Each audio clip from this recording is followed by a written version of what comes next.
Parang, ay, naalala ko na. May binilan nga pala sa akin si kumpare.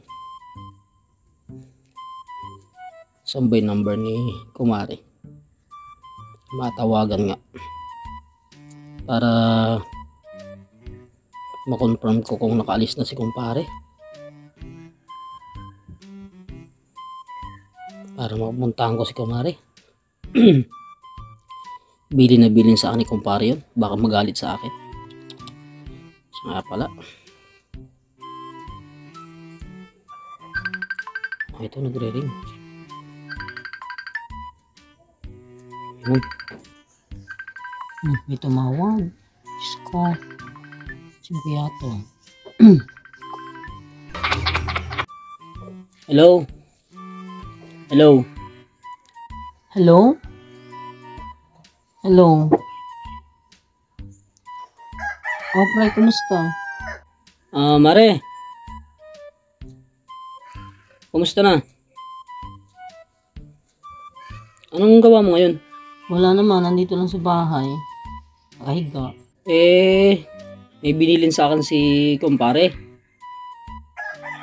Nabanggit yata sa'yo. Nandiyan ba si pare?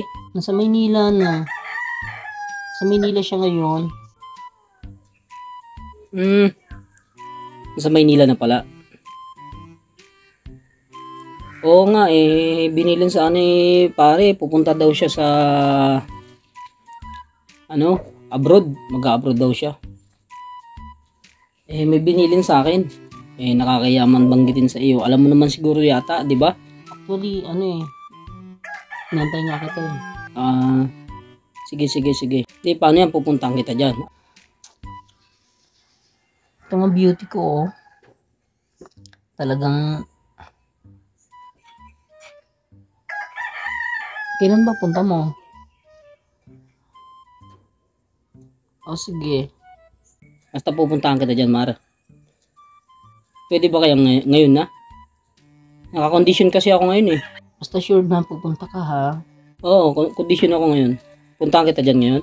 Bilin na bilin kasi sa akin, kumpare. Mahirap na eh. Baka hindi ko magawa yung bilin niya eh. Baka magalit sa akin pagbalik niya. Bilin na bilin sa akin. Sige, pupuntahan kita dyan ngayon. Sige, antayin lang kita. Ingat ka, pare. Bye-bye. Sige. Ganda ko kaya ngayon, pare. Ang inis ng aking, ekal. Sige, antayin lang kita. Ingat ka, pare. Bye-bye. Gustuhan kaya ako na pare. Pagkatipura ko. Sana magustuhan ako, pare.